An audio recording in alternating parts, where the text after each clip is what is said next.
Assalamualaikum warahmatullahi wabarakatuh. Recording in progress. Nahmaduhu wa Recording stopped. nasta'dihi wa nastaghfiruh wa na'udzu billahi min shururi Recording in progress. min sayyiati a'malina. Man yahdihillahu fala mudilla lah wa man yudlil fala hadiyalah. Asyhadu an la ilaha illallah wahdahu la syarikalah wa asyhadu anna Muhammadan abduhu wa rasuluhu amma ba'd. Alhamdulillah, pada malam yang mulia ini kita menyambung kembali kelas pengajian tadabbur suratul Baqarah, yang mana kita telah masuk kepada sesi yang ketujuh. Kita dah discuss pada sesi yang lepas 29 ayat daripada surah Al-Baqarah, dan kita mention juga sebelum ini betapa Allah telah susun ayat-ayat dalam surah Al-Baqarah ini, bahkan dalam surah-surah yang lain telah dikelompokkan ayat-ayat itu mengikut topik-topik yang ada kesinambungannya, yang ada asbab dan reason kenapa Allah susun ayat ini begitu dan begini. Sebahagiannya kita dapat singkap hikmahnya, sebahagian lagi Allah yang Maha mengetahui. Tetapi kita nak refresh balik, kita telah mention sebelum ini juga bahawa surah Al-Baqarah adalah surah Islam ataupun surah yang ingin menekankan kepada kita tentang bagaimana kita ingin menjadi seorang Muslim yang sejati. Dalam erti kata yang lain, bagaimana kita ingin menjadi khalifah Allah di atas muka bumi ini. Jadi pada malam ini insya-Allah kita sambung lagi dengan ayat 30. Ayat yang ke-30 daripada surah Al-Baqarah ini. A'udzubillahi minasyaitonirrajim. Bismillahirrahmanirrahim. وَإِذْ قَالَ رَبُّكَ لِلْمَلَائِكَةِ إِنِّي جَاعِلٌ فِي الْأَرْضِ خَلِيفَةً قَالُوا أَتَجْعَلُ فِيهَا مَن يُفْسِدُ فِيهَا وَيَسْفِكُ الدِّمَاءَ وَنَحْنُ نُسَبِّحُ بِحَمْدِكَ وَنُقَدِّسُ لَكَ قَالَ إِنِّي أَعْلَمُ مَا لَا تَعْلَمُونَ. Baik. Jadi pada ayat yang ke-30 ini, bermula daripada ayat ke-30 ini sampailah kepada ayat lebih kurang ayat 40 ataupun 39, Allah nak menceritakan tentang kedudukan manusia, tentang martabat manusia itu. Maka Allah menceritakan tentang tujuan penciptaan bangsa Bani Adam ini. Allah pun kata kepada para malaikat satu hari, wa idh qala rabbuka lil malaikati inni ja'ilun fil ardi khalifah. Ingatlah ketika mana Allah memberitahu kepada para malaikat bahawa yang mana ini semua adalah satu daripada ilmu Allah Subhanahu Wa Taala yang Allah kehendaki, yang mana Allah akan menjadikan di atas muka bumi ini satu jenis makhluk yang baru yang akan menjadi pengganti demi pengganti di atas muka bumi ini. Dan maka di sinilah Allah ingin menceritakan ataupun memberitahu kepada para malaikat tentang martabat ataupun kedudukan makhluk yang baru ini. Makhluk yang baru ini Allah pun ceritakan, inni ja'ilun fil ardi khalifah. Ja'il iaitu perkataan ja'ilun ataupun bila kita faham terjemahan dia sebagai menjadikan. Kalimah ja'il ini ada isyaratnya, iaitu Allah ingin memulakan penciptaan makhluk yang baru ini bukan di atas muka bumi ini, tetapi kesudahannya makhluk ini nasibnya akan mendiami di atas muka bumi ini. Dan ini apa yang kita faham daripada sebuah hadis yang sahih bahawa penciptaan manusia yang pertama iaitu Nabi Adam alaihissalam diciptakan awal-awal di syurga, bukannya diciptakan di bumi. Inni ja'ilun, seolah-olah satu isyarat daripada kalimah ja'il itu bahawa makhluk tersebut tidak diciptakan di atas muka bumi, tetapi dia akan ditempatkan di atas muka bumi ini, sebagaimana dalam sebuah hadis Anas radhiyallahu anhu yang diriwayatkan oleh al-Imam Muslim. Nabi sallallahu alaihi wasallam bersabda, lamma sawwarallahu Adama fil jannah tarakahu ma sya'allahu ayyatrukahu faja'ala iblisu yutifu bihi yanzur ma huwa falamma ra'ahu ajwaf arafa annahu khuliqa khalqan la yatamalak. Maksudnya Allah nak ciptakan, ketika Allah sedang menciptakan Nabi Adam fil jannah, di syurga. Maksudnya Nabi Adam ini diciptakan di syurga. Iblis pun datang pusing tengok kan apa benda ni, dan bila dia tengok rupa penciptaan Adam itu satu iblis tu pun dia kata macam yang ini maksudnya satu rupa yang yang susah lah, dia tidak susah nak mengkontrol dirinya. Dan menjelaskan tentang makna ini bahawa Allah kemudiannya setelah menciptakan Nabi Adam ini, Allah menempatkan Nabi Adam ini di syurga. Kemudian nanti bila kita buka je muka surat di sebelah ayat 38, kita buka sahaja muka surat sebelah daripada muka surat yang kita sedang tadabbur ini, apa ayat dia? Qul nahbitu minha jami'a. Ihbitu, maksudnya Allah akan turunkan. Maksudnya daripada syurga, Allah ciptakan tentang Nabi Adam ini di syurga, kemudian kita akan mention nanti Nabi Adam dan pasangannya akan diturunkan ke syurga.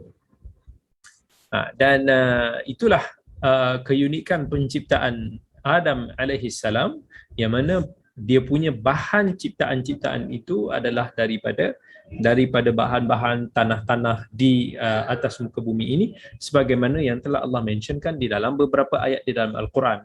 Misalnya dalam surah Taha, Allah Subhanahu wa taala sebut minha khalaqnakum wa fiha nu'idukum wa minha nukhrijukum taratan ukhra.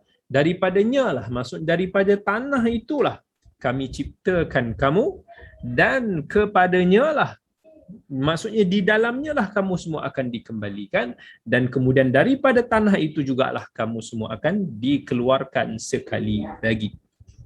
Maksudnya Allah nak kata kita ni memang diciptakan daripada tanah di bumi, tetapi penciptaan kita itu disiapkan bukan di atas muka bumi, di syurga.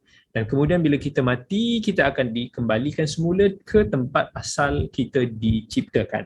Begitu juga dalam suratul Hajj, Allah Subhanahu wa taala berfirman, ya ayuhan nas in kuntum fi raibin minal ba'ts fa inna khalaqnakum min turab.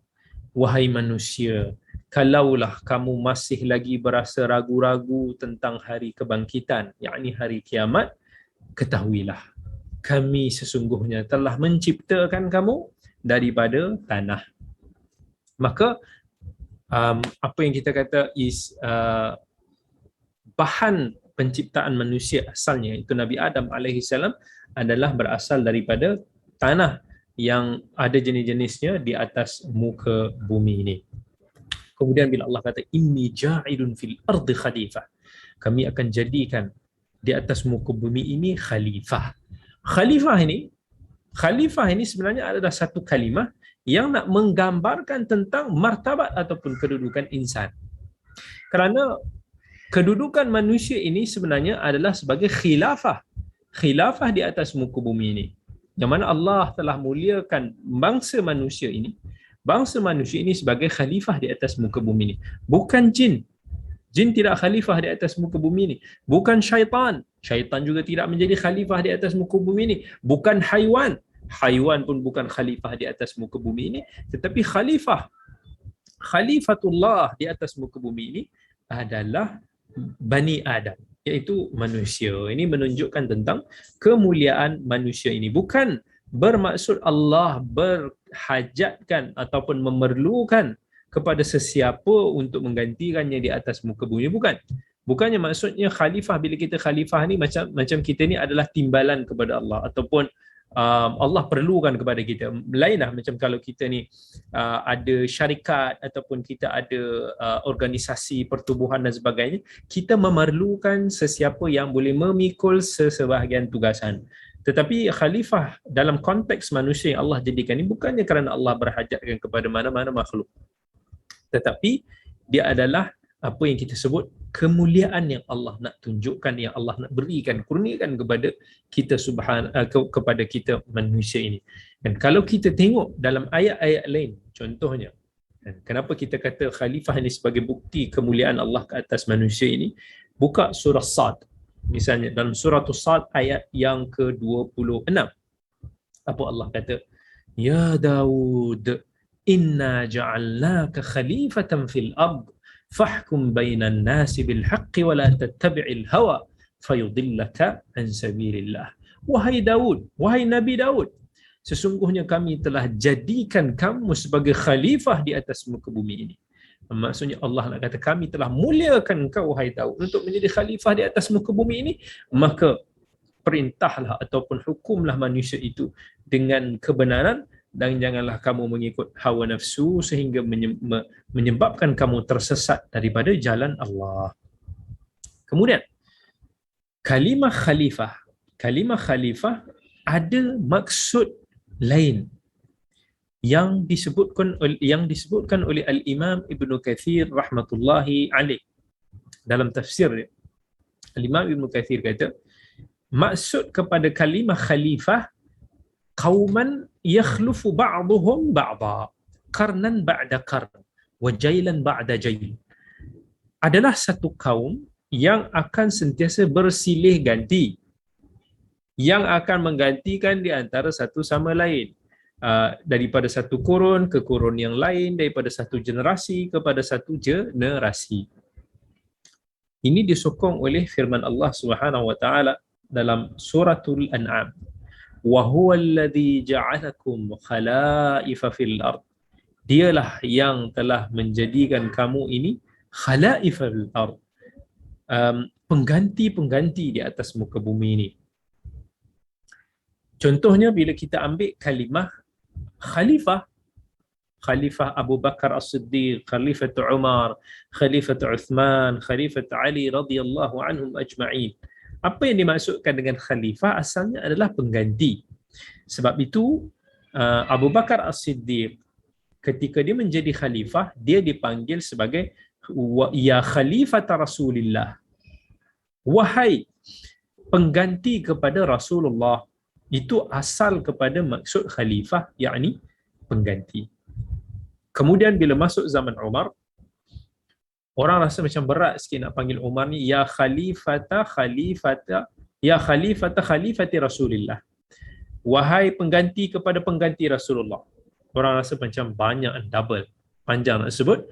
Maka bermula daripada zaman Umar bin Al-Khattab, Umar dipanggil dengan gelaran Amirul Mukminin, iaitu pemimpin bagi orang-orang yang beriman. Baik. Jadi ini menunjukkan bahawa ayat ini menunjukkan bahawa Allah telah menceritakan kepada malaikat bahawa Allah akan menciptakan satu makhluk di atas muka bumi ini. Baik. Kita tengok apa respon malaikat. Qalu ataj'alu fiha man yufsidu fiha wa yasfiku dima'. Qalu, siapa yang berkata? Malaikat. Malaikat bertanya kembali kepada Allah. Pertanyaan ini bukan untuk nak membangkang. Ada orang dia bertanya untuk nak berbangkang. Tetapi dalam bahasa Arab, dia dimaksudkan pertanyaan ini iaitu istifham wasti'lam, iaitu satu pertanyaan untuk pertanyaan curiosity. Macam mana sebut bahasa Inggeris ni? Curiosity ataupun wonder. Dia nak tahu. Maka malaikat pun tanya, ataj'alu fiha, adakah kamu wahai Tuhan akan menjadikan di atas muka bumi ini sesuatu ataupun satu bangsa yang akan merosakkan ataupun menumpah darah?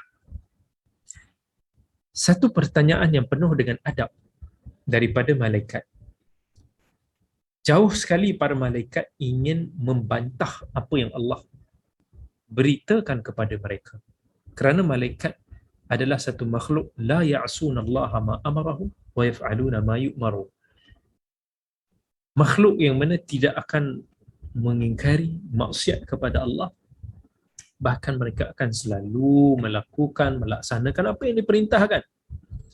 Seolah-olah malaikat bila bertanya kepada Allah pertanyaan ini, malaikat seolah-olah bertanya, wahai Tuhan kami, apakah hikmahnya daripada penciptaan mereka ini, manusia ini, sedangkan mereka ini adalah satu bangsa, makhluk yang akan melakukan banyak kerosakan di atas muka bumi ini, yang akan menumpahkan darah.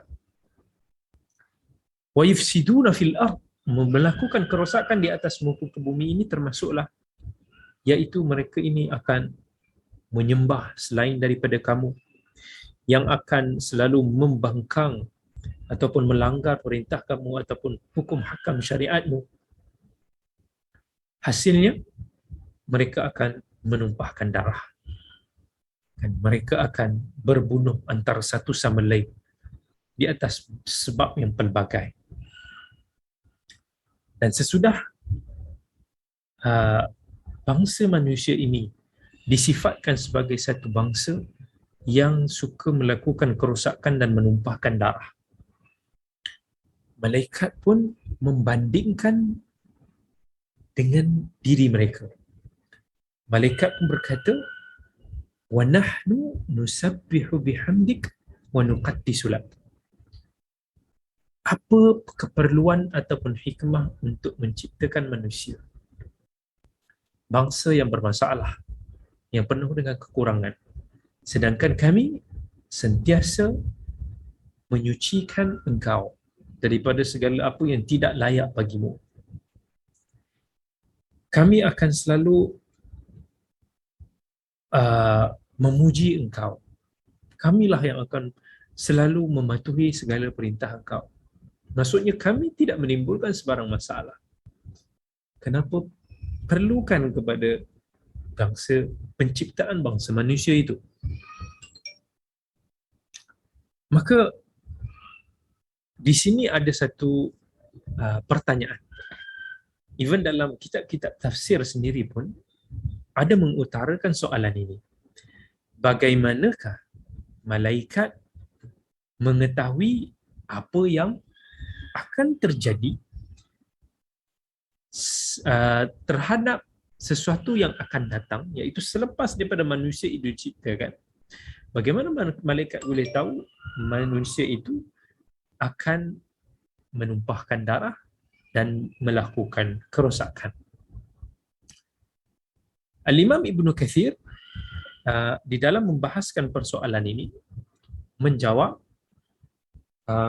ada kemungkinan mereka ini telah diberikan satu pengetahuan yang khas, yakni mereka faham tabiat makhluk ini, tabiat yang bila Allah kata inni khaliqum basharan min salsalin min hama'in masnun, ataupun mereka faham bila Allah kata sifatkan manusia ini dengan sifat al-khalifah, yang mana khalifah ini antara ciri-ciri dia adalah mereka yang akan membantu mereka-mereka yang zalim, itu tugas mereka, dan mereka yang akan memisahkan antara hak dan batil. Maka seolah-olah malaikat faham daripada khalifah, kalimah khalifah yang Allah sebut ini, mereka adalah satu bangsa yang bermasalah. Sebahagian daripada ahli tafsir yang lain menjawab, para malaikat kemungkinannya mengkiaskan makhluk yang baru ini dengan jin, dengan bangsa jin. Yakni sebelum daripada kita manusia ini diciptakan di atas muka bumi ini, Allah telah menciptakan bangsa jin menempati muka bumi ini. Lalu bangsa jin telah melakukan kerosakan, bangsa jin telah berbunuhan di antara satu sama lain, sehinggalah Allah mengutuskan iblis yang termasuk dalam golongan malaikat, lalu memerangi golongan jin ini, lalu mereka ini telah tercampak ke lautan dan juga di gunung ganang. So ini antara apa yang disebutkan oleh para mufassir. Maka seolah-olah mereka memahami bahawa iblis itu yang asalnya daripada golongan jin, yang diketahui tabiatnya ada kelemahannya, maka di situlah para malaikat menyangka bahawa manusia ini juga akan menjadi seperti jin kerana mereka juga adalah makhluk di atas muka bumi ini. Even haiwan sendiri pun di atas muka bumi ini pun selalu berperang di antara satu sama lain, selalu akan makan di antara satu sama lain. Maka di situlah Allah Subhanahu wa taala berikan respon, qala inni a'lamu ma la ta'lamun. Aku tahu hikmah di sebalik penciptaan Adam dan keturunannya apa yang kamu semua tak tahu. Kerana akan keluar daripada keturunan Bani Adam itu para anbiya, para rasul yang lebih mulia daripada kamu wahai malaikat, para siddiqin, para ulama, para salihin, mereka yang akan bermujahadah fi sabilillah, mereka yang akan berjuang untuk menegakkan kalimatullah. Di sinilah saya ingin bertanya kepada semua. Mungkin ada yang akan tertanya juga, siapa yang lebih mulia ataupun tinggi kedudukannya? Malaikat ataupun manusia? Baik, tadi kita dah bagi tahu, malaikat adalah satu makhluk yang sentiasa akan menunaikan perintah Allah dan tidak sesekali akan menyelisihi perintah Allah. Dari sudut jumlah, daripada sudut keseluruhan, malaikat lebih baiklah dari sudut keseluruhan.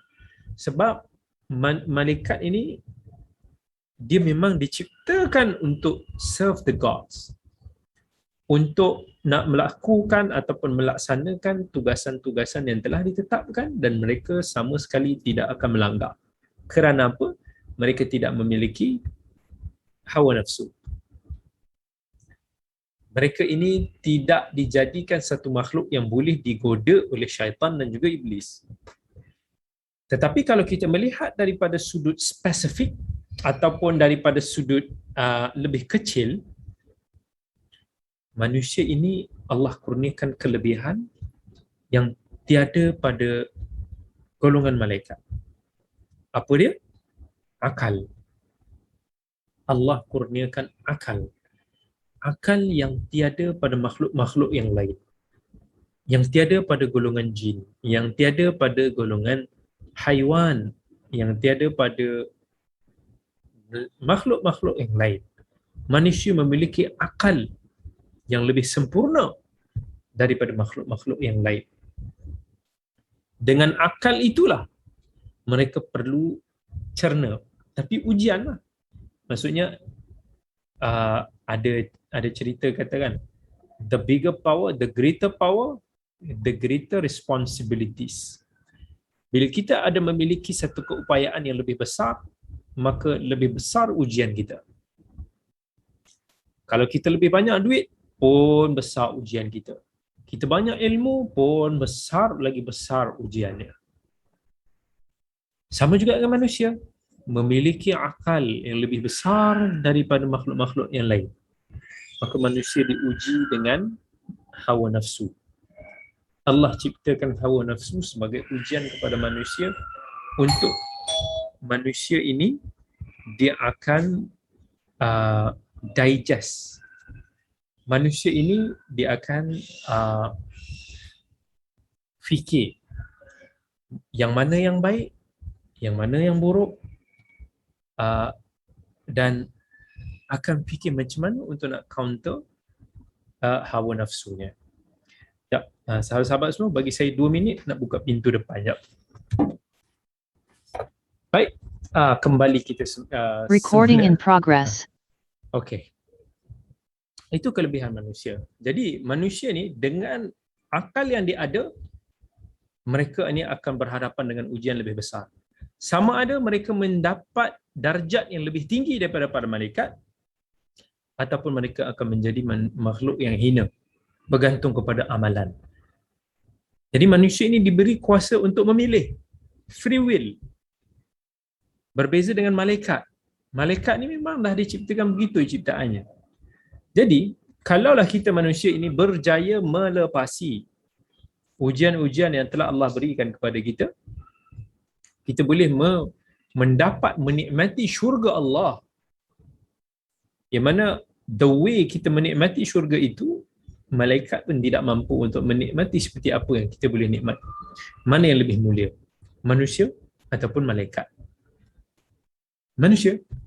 Jika manusia ini berjaya, tetapi jika lihat daripada sudut keseluruhan, maka malaikat itulah yang lebih baik, disebabkan mereka ini secara umumnya okey, selamat.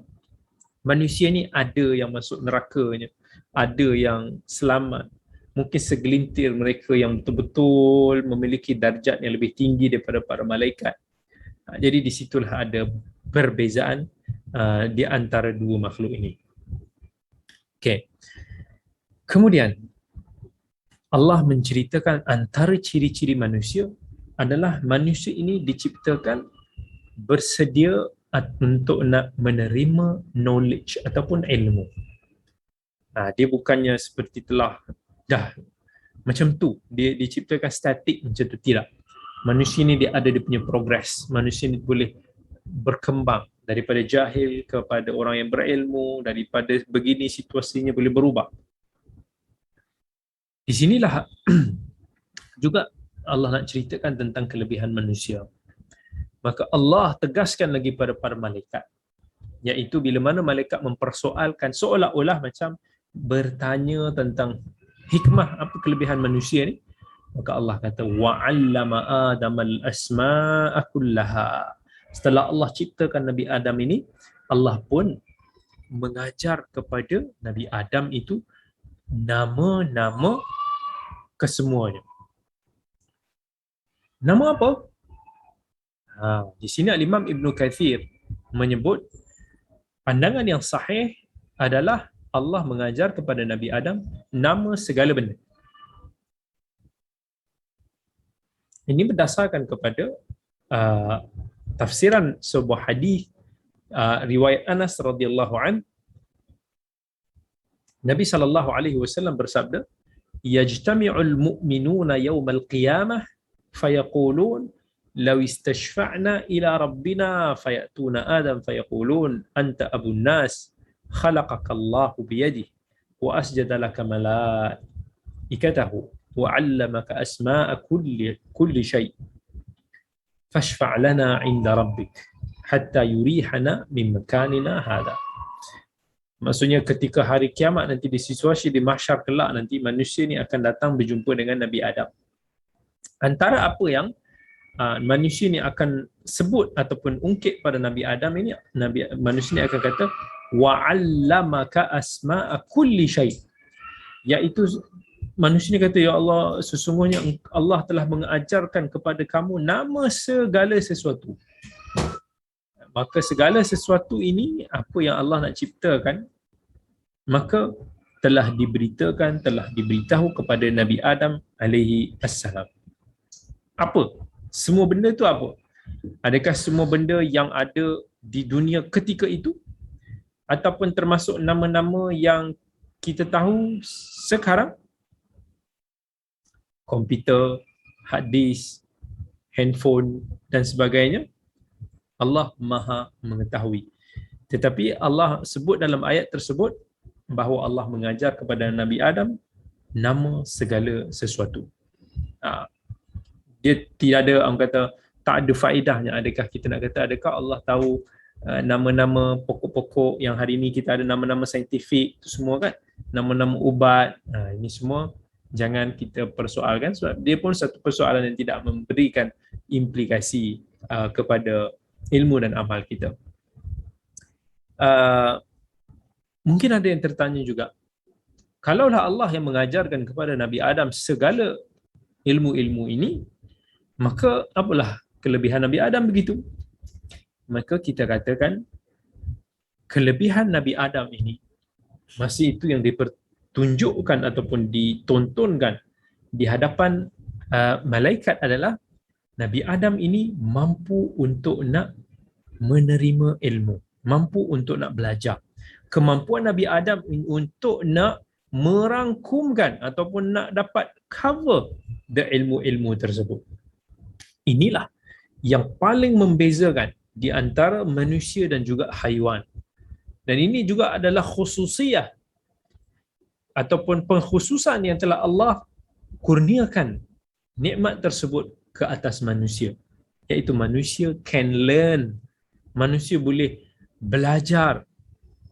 Tak ada istilahnya siapa-siapa yang Allah kurniakan akal kepada dirinya, dia sebenarnya boleh belajar. Itu kelebihan manusia. Contoh, ramai orang, mungkin ramai daripada sahabat semua yang dah sedikit berusia lah, senang cerita, kita kata 40 tahun ke atas. Ramai daripada kita, kalau kita kata nak belajar ataupun hafal Quran contohnya, kita akan kata saya dah tua lah, tak mampu lah kan. Ramai daripada kita rasa macam tu. Saya ingat sebelum ini pun Kak Jini pun ada rasa macam tu kan, alamak Kak Jini dah tua, tak boleh, kita tak boleh kata orang perempuan tu, tapi dah rasa macam alamak, mampu ke aku lah, dah melepasi lah zaman-zaman emas muda kita kan, mampu tak lagi. Itu kelebihan manusia sebenarnya. Kelebihan manusia, dia akan dapat belajar sesuai dengan apa yang biasa dia lakukan. Contohnya, orang tua pun, kalau kata umur 50 sekalipun, kita tahu, kita dan itu semua adalah fitrah manusia. Bila kita dah certain age, especially kita dah melepasi usia 33 tahun, kita akan semakin lemah. Kemuncak kesihatan manusia adalah usia 33 tahun. Dalam hadis riwayat Ahmad, Nabi SAW bagi tahu usia ahli syurga adalah 33 tahun. Satu hikmah dia adalah 33 tahun ni boleh kita kata usia kemuncak kesihatan manusia. Kita tengok ahli-ahli sukan, atlet-atlet, after 33 lebih kurang, dia akan mula merudum. Dia punya apa? Dia punya performance.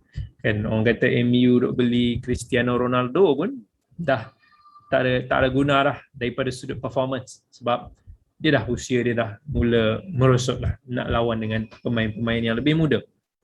Tetapi tidak bermakna kita akan terus lemah begitu saja. Manusia ni Allah bagi kelebihan ni, dia boleh mengasah kelebihan ni. Dan kenapa kita susah nak hafal? Sebab daripada muda dulu kita tak praktis. Kita tak menjadikan sebagai amalan harian kita. Kita nak buat sesekali, benda-benda yang sekali kita not very good at. Contoh saya, kalau saya kata saya ni tak selalu berlari, tiba-tiba sesekali boring-boring, sebulan sekali, saya pun kata tak apalah, nak pergi jogging ataupun nak lari. Confirm saya tak larat lah nak dapat lari jauh-jauh. Dapat 2 kilo tu pun dah rasa macam dah berjaya lah, satu big achievement. Tapi kalau benda tu rutin, kita buat dengan program, dengan latihan yang serius dan betul, kita akan dapati even orang yang baru nak start dia bersenam daripada usia 50 pun, dia akan improve.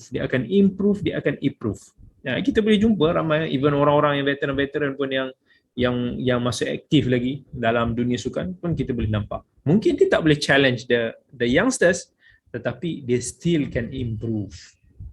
Begitu juga dengan ilmu, begitu juga dengan hafalan kita. It doesn't mean bila kita dah berusia kita tak boleh nak mendapat ilmu ataupun kemampuan tersebut. We can, but maybe kita kena spend effort yang lebih sikit untuk nak cover balik sel-sel kita yang dah mati ni, untuk kita nak ni lah, insya-Allah. Itu kelebihan manusia. Allah sentiasa jadikan dia mampu untuk nak menelan. Kita tengok para sahabat, even Nabi SAW, Islam itu diturunkan ketika usia Nabi 40 tahun. Dan juga kebanyakan para sahabat, dia masuk Islam pun lebih daripada 40-50 tahun. Dan hijrah Nabi ketika usia 53 tahun. Maksudnya usia 53 tahun, ini usia tengah rancak ilmu-ilmu ni.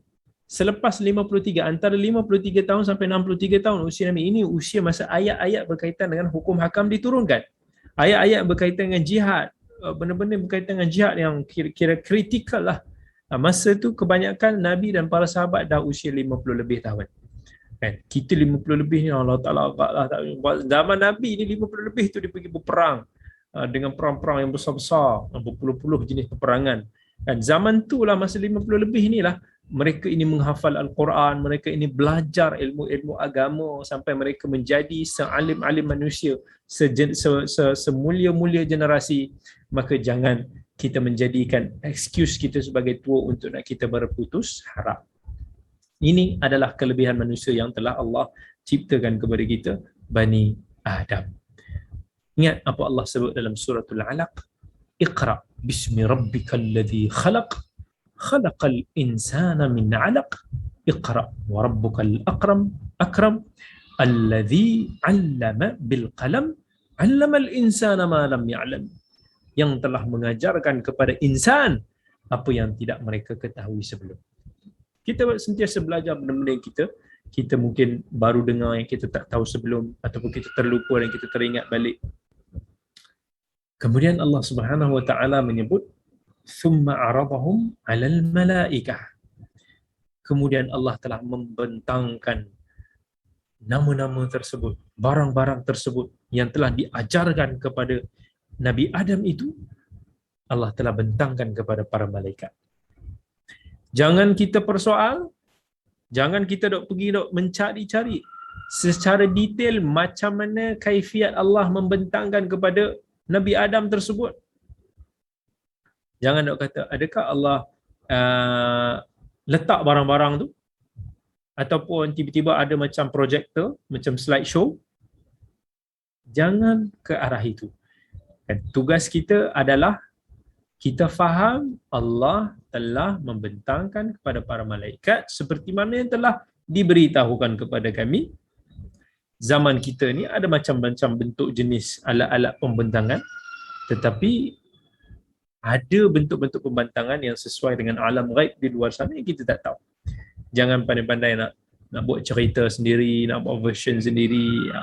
Itu bukan apa yang dituntut kepada kita. Faqala ambiuni bi asma'i haula in kuntum sadiqin. Maka Allah pun macam seolah-olah mencabar kepada para malaikat. Okay, if you think yourself are better than human beings, kan? Maka bagi tahu sikit apa benda yang nama-nama benda ni. Maksudnya Allah nak bagi tahu this human being, this creature can be smarter than you, wahai para malaikat. Ada hikmahnya kenapa Allah nak menciptakan manusia ini. Dengan akal kelebihan mereka, dengan kebijaksanaan mereka Allah akan jadikan di atas muka bumi ini. Ada hikmah dia. Tetapi kerana kelebihan yang ada ini juga, barangkali manusia ni akan jadi jahat lah. Macam kita katalah, sometimes bila kita ada duit banyak, sama ada kita gunakan duit itu di jalan kebaikan ataupun kita akan gunakan duit itu di jalan keburukan. You have akal, wahai manusia. Kamu ada akal, kamu kena fikir. Dengan akal yang Allah kurnia kepada kamu, kamu kena ada ilmu, kamu cari ilmu dengan kadar ilmu yang kamu ada tu. Macam mana kadar iman yang kamu akan peroleh, itulah yang akan menentukan sama ada apa yang kamu miliki itu. Contohnya duit-duit yang kamu miliki, harta-harta yang kamu miliki itu, adakah dia akan menjadi kebaikan bagi diri kamu atau dia akan menjadi keburukan bagi diri kamu? Malaikat pun tersedar, maka malaikat pun sebut dan kata dalam ayat yang ke-32, qalu subhanak la ilma lana illa ma 'allamtana innaka antal alimul hakim. Qalu subhanak, maha suci engkau yang tidak ada benda yang tersembunyi daripada pengetahuan engkau, yang engkau ini alimun hakim, yang maha bijaksana lagi tahu tentang halus tadbirnya. La ilma lana, kami ini tiadalah apa yang kami tahu melainkan apa yang engkau ajarkan kepada kami. Itu kekurangan kita. Malaikat kata, kekurangan kita ni adalah seperti mana, kadar yang kita tahu adalah seperti mana yang telah Allah ciptakan kita. Manusia ni kadar dia boleh bertambah, dia boleh berkurang, dia very anjal. Maka ini menunjukkan, ayat 32 ini menunjukkan bahawa pertanyaan yang dalam ayat 30 tadi, ataj'alu fiha may yusidu fiha, adakah kamu nak menjadikan satu makhluk yang akan merosakkan Pertanyaan itu adalah pertanyaan untuk mengetahui. Pertanyaan istifsar, bukan pertanyaan i'tirad, iaitu bukan pertanyaan untuk menyanggah, tapi pertanyaan untuk mendapatkan penjelasan. So ayat ke-32 ini menjelaskan bentuk soalan pada ayat yang ke-30 tadi. Innaka antal alimul hakim. Engkaulah yang maha luas ilmunya, yang merangkumi segala sesuatu. Apa yang telah berlalu, apa yang sedang berlaku dan apa yang akan datang. Al-Hakim, yang mana engkau tidak akan melakukan sesuatu ataupun tidak engkau memerintahkan sesuatu melainkan dengan hikmah yang sangat tinggi. Qala ya Adamu, ayat ke-33. Qala ya Adamu anbi'hum bi asma'ihim. Bila malaikat tak boleh nak menjawab apa yang telah Allah cabar mereka tadi, maka Allah suruh Adam, wahai Adam, bagi tahu nama-nama benda-benda ni yang telah dibentangkan kepada para malaikat itu. Lalu Nabi Adam pun melakukan sebagaimana yang telah diperintahkan, telah menunjukkan kelebihan sebagai manusia itu kepada para malaikat. Itu satu pengkhususan malaikat, manusia yang boleh nak belajar, yang boleh untuk nak mendigest maklumat-maklumat yang pelbagai. Falamma anba'ahum bi asma'ihim, bila mana telah diceritakan kepada mereka, disebut nama-nama itu, qala alam aqul lakum inni a'lamu ghaibas samawati wal ard. Maka Allah pun kata kepada malaikat, bukankah aku dah bagi tahu pada kamu, akulah yang hanya sanya yang memiliki sifat ilmu yang sempurna, yang tidak akan terhijab daripada ilmu Allah itu apa-apa sekalipun. Manusia ini, apa sahaja makhluk ini, walaupun bagaimana kadar mereka belajar, ilmu mereka tetap ada had, tetap ada batas. Banyak lagi benda-benda yang kita tak tahu. Siapa manusia yang paling smart di atas muka bumi ni? Siapa manusia yang kita ingat dia tahu segala benda di atas muka bumi? No? Even Stephen Hawking pun sehebat-hebat astronomi, fizik yang dia tahu, tapi banyak lagi yang dia tak tahu di luar daripada apa yang dia pelajari. Itu sangat-sangat kecil jika dibandingkan dengan ilmu Allah Subhanahu wa ta'ala. Disebabkan itu, manusia ini perlu beriman dan perlu untuk mempercayai apa yang telah Allah beritahu kepada kita di dalam Al-Quran yang tiada keraguan padanya. Apa yang diberitahu oleh Nabi kita sallallahu alaihi wasallam yang tidak bertutur di atas dasar hawa nafsu, bahkan di atas wahyu yang telah diwahyukan kepada baginda. Keimanan inilah adalah asas kepada golongan orang yang bertakwa, yang telah kita sebut dalam ayat yang kedua surah Al-Baqarah. Apa ciri dia? Allazina yu'minuna bil ghaib, iaitu orang beriman ini, orang yang bertakwa ini, mereka yang boleh mempercayai, beriman dengan perkara-perkara yang ghaib, benda-benda rahsia-rahsia Allah yang kita tak tahu secara terperinci apa. Wa a'lamu ma tubduna wa ma kuntum taktumun. Allah kata, aku tahu apa yang kamu pamerkan ataupun apa yang kamu sembunyikan, apa yang terlintas dalam hati-hati kamu, semua ini Allah Maha mengetahui. Ayat-ayat ini dia akan difokus kepada kisah penciptaan pertama manusia. Yang penciptaan ini adalah berdasarkan kepada kesempurnaan ilmu Allah dan keterbatasan ilmu makhluk, walaupun para malaikat itu sendiri. Dan kekurangan ilmu makhluk inilah yang menjelaskan kepada kita tentang pentingnya manusia ini untuk beriman kepada perkara-perkara ghaib yang telah Allah beritakan kepada kita. Kalau tak kerana Allah yang cerita kepada kita pada hari ini, kita tak tahu kita ni adalah daripada Nabi Adam, manusia yang pertama. Kalau tidak kerana apa yang Allah beritakan kepada ini, kita tidak tahu akan kewujudan golongan malaikat. Lack of this iman akan menyebabkan kita menjadi seperti golongan atheist. Golongan yang mereka ini tak percaya melainkan apa yang mereka lihat, apa yang mereka rasa. Mereka tak percaya kepada Tuhan. Mereka tidak percaya kepada malaikat. Mereka hanya percaya kepada apa yang mereka boleh uji, mereka boleh rasa, seperti sains-sains ini. Kerana ilmu ghaib satu benda yang kita tak boleh buktikan secara nyata, melainkan dengan apa yang telah Allah beritakan kepada kita. Di sini saya ada satu pertanyaan. Saya nak tanya ni. Tadi malaikat, kan, satu persoalan. Bila malaikat ni dia tanya kepada Allah Subhanahu Wa Taala, adakah bermakna sebelum manusia ini sudah ada golongan manusia yang lain? Itu satu pertanyaan. Ada orang dia tertanya, adakah maksudnya malaikat ni dia tahu sebabkan pernah ada manusia yang sebelum kita yang telah dihapuskan? Ataupun dia ada satu shape seperti manusia, kita tak tahu, mungkin makhluk lain, mungkin jin ataupun mungkin bangsa lain, tetapi makhluk itu telah dihapuskan. Saya tak tahulah, saya tak boleh bagi jawapan.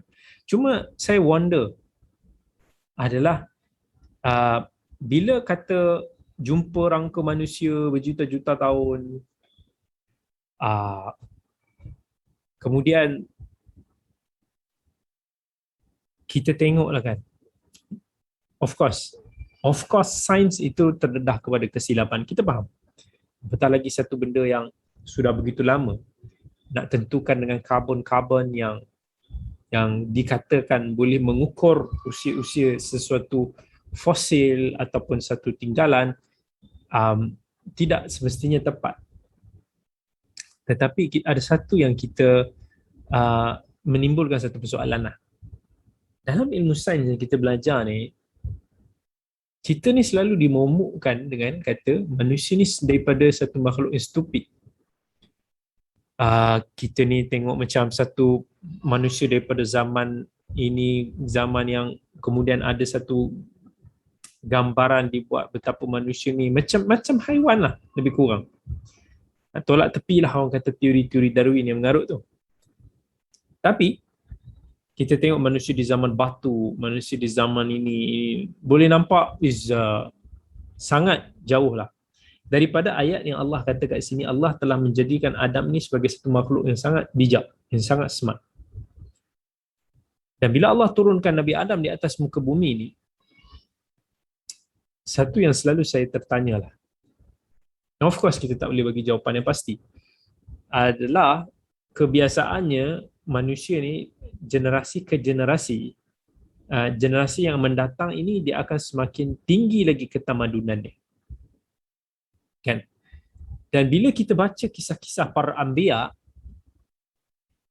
diukur daripada zaman Nabi Adam contohnya ke zaman Nabi Nuh alaihi salam, kemudian ke zaman Nabi Hud contohnya, tidaklah begitu lama. Bukanlah nak kata tak begitu lama. First kali kita tak tahu daripada sudut usia manusia pada zaman tu. Kita pun tahu dalam Quran sebut usia Nabi Nuh 950 tahun. Persoalan dia, adakah semua manusia pada zaman Nabi Nuh itu memang usia dia panjang-panjang? Sekitar itu juga, 900, 800, 1000 tahun.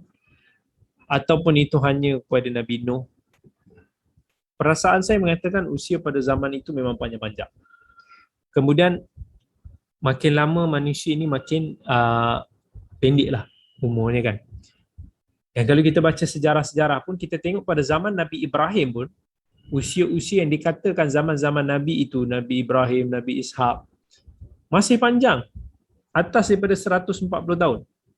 Dan usia normal mereka 180, 150, 160. Overall double lah biasanya, lebih double daripada usia pada zaman kita. Anyway, kalau kita tengok daripada zaman Nabi Adam sampai ke zaman Nabi Nuh, ada lebih kurang 10 generasi je. Kemudian zaman Nabi Nuh ke zaman Nabi Hud pun tidak begitu jauh generasi dia. Adakah within 10 hingga 15 ataupun sekitar itu punya generasi, manusia ini pada zaman itu terlampau teruk digambarkan. Sedangkan apa yang digambarkan pada kita pada zaman Nabi Nuh, zaman Nabi Saleh, Nabi Hud, zaman itu manusia sudah canggih. Zaman itu manusia sudah ada teknologi-teknologi yang Allah kata mereka ini kuat, mereka ini ada kemampuan, mereka ini boleh memahat bangunan-bangunan yang hebat-hebat, mereka mempunyai sistem pengairan, sistem tanaman yang canggih pada zaman itu. Adakah manusia-manusia yang kita katakan di zaman sekarang ni jumpa zaman-zaman zaman kita yang kata manusia pada zaman batu ini hanya segelintir manusia yang di luar daripada ketamadunan para anbiya ni dulu, kaum-kaum mereka ini, ataupun mereka ini adalah ataupun adakah mereka ini golongan terpinggir daripada ketamadunan itu, ataupun mereka ini adalah satu makhluk lain. Satu makhluk yang lain. Sebab kita daripada zaman Nabi Adam sendiri manusia dah smart, dah bijak. Zaman yang pertama sekali tidak menggambarkan manusia is that stupid yang macam mana kita tengok dari dalam segi sains. Dan segi sains pun dia itulah yang sains ni dia hanya tengok berdasarkan apa yang mereka jumpa.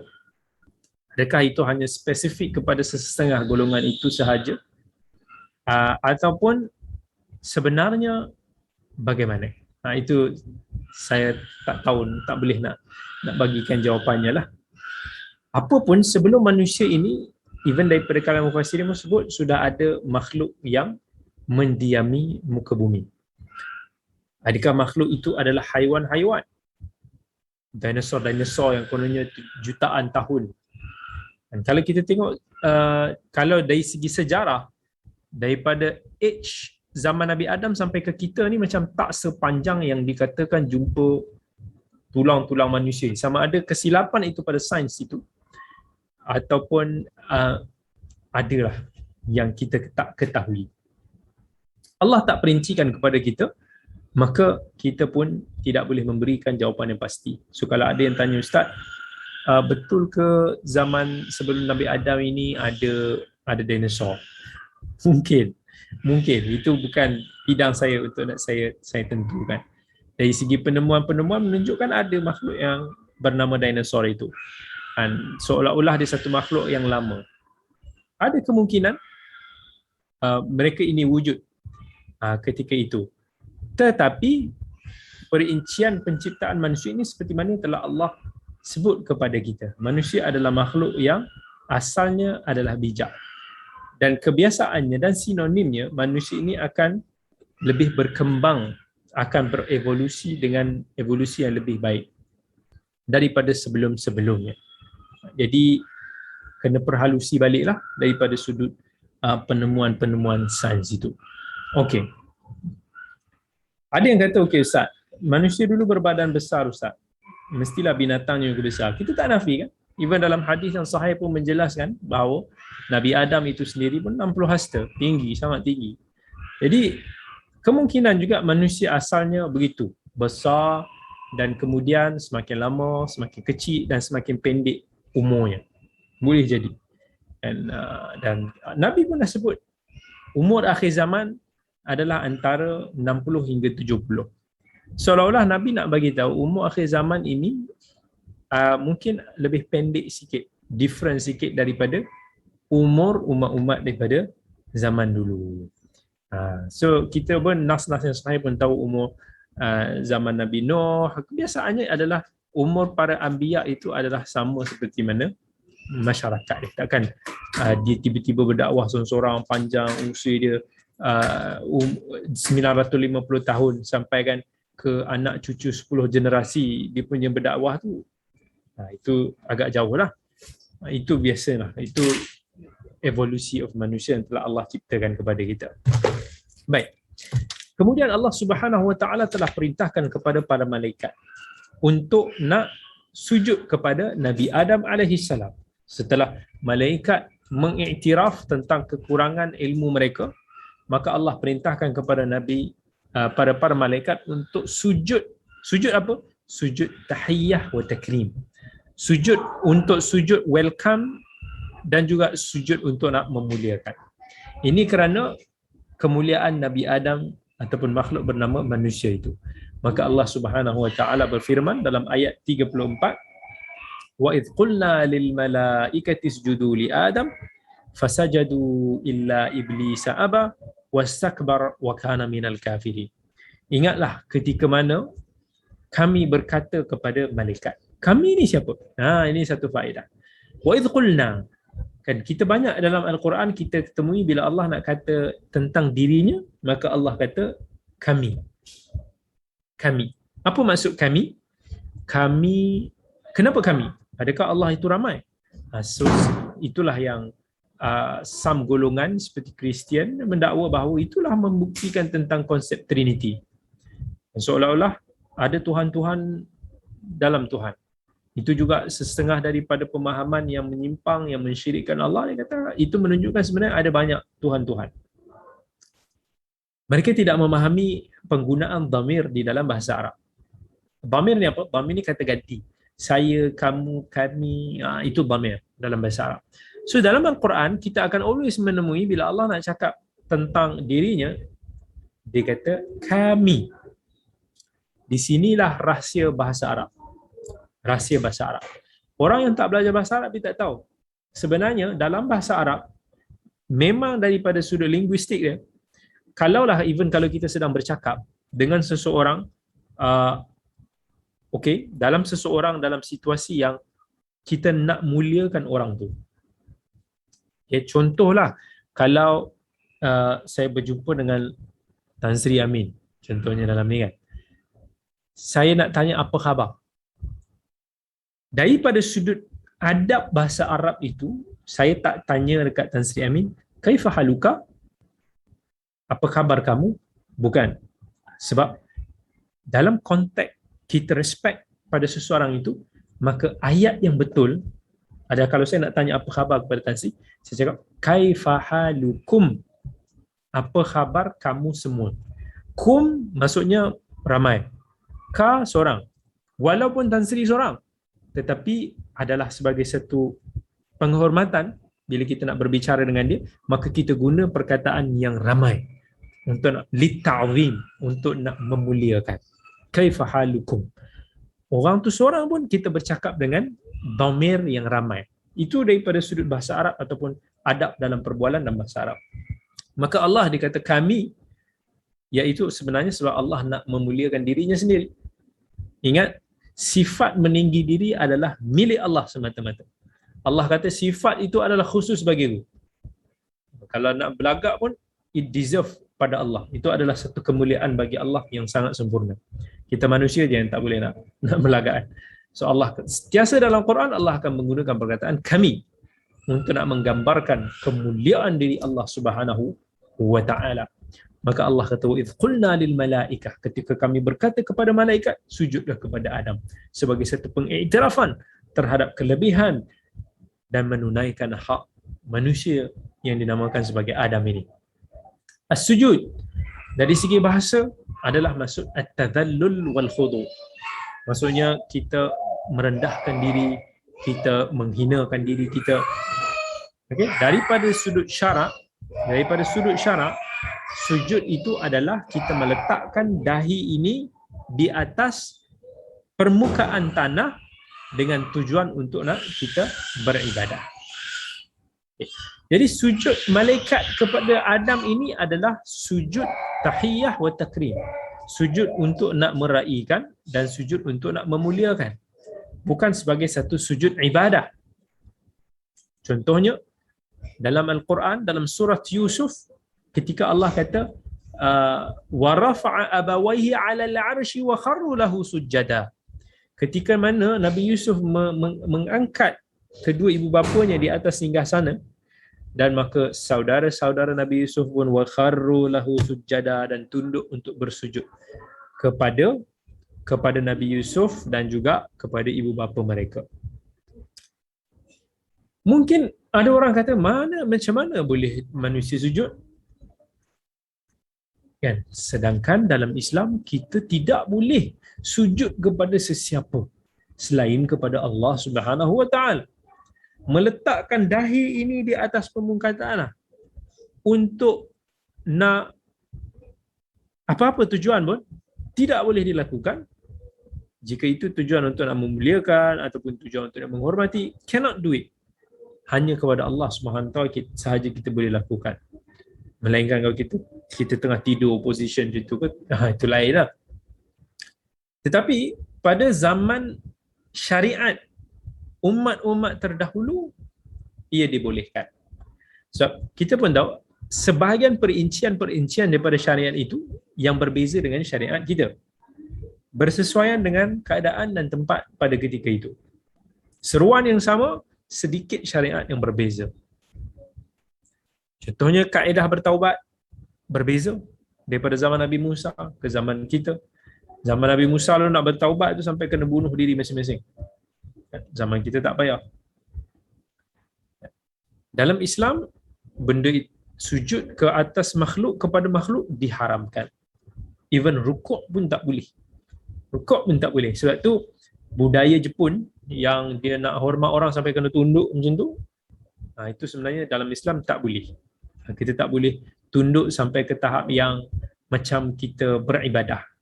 Sebab dalam solat kita rukuk kita hanya kepada Allah. Dalam solat kita sujud dan sujud kita hanya kepada Allah. Maka kita tidak rukuk dan kita tidak sujud kepada makhluk Allah. Dalam Islam, Nabi SAW pun pernah sebut, lau kuntu amuran an ahadan ay yasjuda li ahadin la amartul mar'ata an tasjuda li zawjiha. Kalaulah manusia ini memang boleh sujud kepada orang lain, maka Nabi pun kata even seorang isteri tu pun boleh bersujud kepada suaminya. Itu daripada segi. Tapi dalam Islam tak boleh. Maka fasajadu, maka para malaikat pun bersujud kepada Nabi Adam sebagai mematuhi perintah Allah Subhanahu wa taala. Fasajadal malaikatu kulluhum ajma'un. Maka para malaikat semuanya tunduk bersujud kepada Nabi Adam illa iblis aba wastakbar. Kecualilah iblis yang stop, yang dia tak mau bersujud sebabkan dia bongkak kerana dia melihat dirinya lebih mulia daripada Adam. Ini apa yang kita boleh perhatikan, apa yang boleh kita ambil pengajaran adalah dosa yang paling bermasalah, dosa yang pertama sekali yang kita tahu wujud yang diceritakan adalah dosa meninggi diri. Sebab tu apa-apa yang unsur meninggi diri, takabbur, riya, sombong, angkuh, ini semua adalah dosa yang sangat berbahaya, dosa yang telah menyebabkan iblis itu sesat selama-lamanya. Dia melihat dia lagi mulia. Itu masalahnya bila kita melihat kita lebih baik daripada orang tu, menyebabkan kita meninggi diri. Aku ni status aku lebih tinggi daripada dia, pangkat aku lebih tinggi, ilmu aku lebih tinggi, harta aku lebih tinggi, aku lebih cantik, aku lebih handsome, aku lebih kaya, aku lebih ini. Ini adalah sifat meninggi diri yang ditegah oleh syarak. Even iblis pun bila Allah tanya dalam surah A'raf, Allah perincikan. Dalam suratul A'raf ayat 12, Allah tanya kepada iblis, qala ma mana'aka alla tasjuda idh amartuk? Kenapa kamu tidak bersujud ketika aku perintahkan kau untuk sujud kepada Adam? Apa jawapan iblis? Ana khairum min, khalaqtani min nar wa khalaqtahu min tin. Aku lebih baik daripada manusia ini. I'm better than him. You created me from the fire, but you created him from the tin. Tanah apa? Tanah bahasa Inggeris? I don't know. Daripada tanah. Jadi, dan ini juga membuktikan bahawa iblis itu bukan malaikat. Iblis bukan daripada kalangan malaikat. Tetapi bagaimana iblis tiba-tiba boleh join malaikat. Itu ada kisah-kisah yang Allah yang Maha mengetahui lah. Allah tak cerita kepada kita. So jangan pandai buat cerita kenapa iblis ini boleh jadi geng malaikat masa tu. Malaikat ni Allah ciptakan dia daripada cahaya. Sebagaimana dalam hadis Aisyah radhiyallahu anha riwayat Muslim, Nabi SAW bersabda, khuliqatil malaikatu min nur wa khuliqal jannu min marijin min nar. Dan malaikat itu diciptakan daripada cahaya dan jin itu diciptakan daripada api. Wa khuliqa Adam mimma wusifa lakum. Dan Adam itu, manusia itu diciptakan daripada seperti mana apa yang telah diceritakan. So maksudnya kita tahu bahawa iblis ini memang adalah daripada jin. Even Nabi kat sini dalam hadis Muslim pun beritahu jin itu diciptakan daripada api.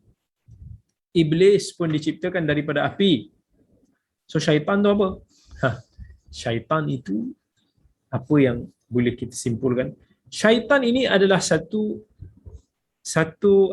label kepada bangsa yang membuat kerosakan. Which is dalam bangsa jin yang jahat dinamakan sebagai syaitan.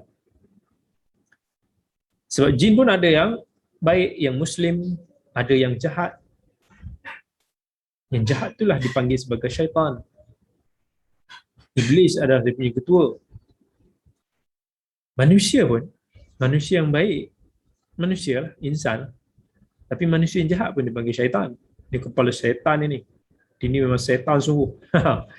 Sebab syaitan ini memang adalah satu sifat kepada sesiapa yang jahat lah. Tengok dalam surah An-Nas. Apa Allah kata? Minal jinnati wan nas. Bila Allah nak cerita tentang waswas, tentang hasutan, godaan, bisikan ni semua, minal jinnati wan nas. Qul a'udzu birabbin nas, malikin nas, ilahin nas, min syarril waswasil khannas alladzi yuwaswisu fi sudurin nas minal jinnati wan nas. Even daripada jin dan daripada nas, manusia itu sendiri pun ada berkongsi perangai yang sama. Perangai setan tu ada. Dekat manusia ada, dekat jin pun ada. Iblis itu daripada jin. Ini kepala lah. Yang paling otai lah kita kata. Baik. Wa kana minal kafirin. Disebabkan dienggan untuk nak patuh kepada Allah, maka akhirnya jin ini termasuk daripada kalangan mereka yang kafir kepada Allah.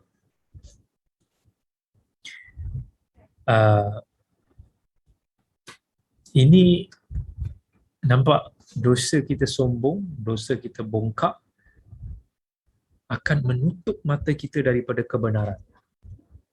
Sebab tu jangan bongkak. Kalau kita dalam discussion knowledge sendiri pun kita kena always open our mind untuk nak meneliti hujah-hujah lawan, untuk nak meneliti apa yang diperkatakan, sebab kita nak mencari kebenaran.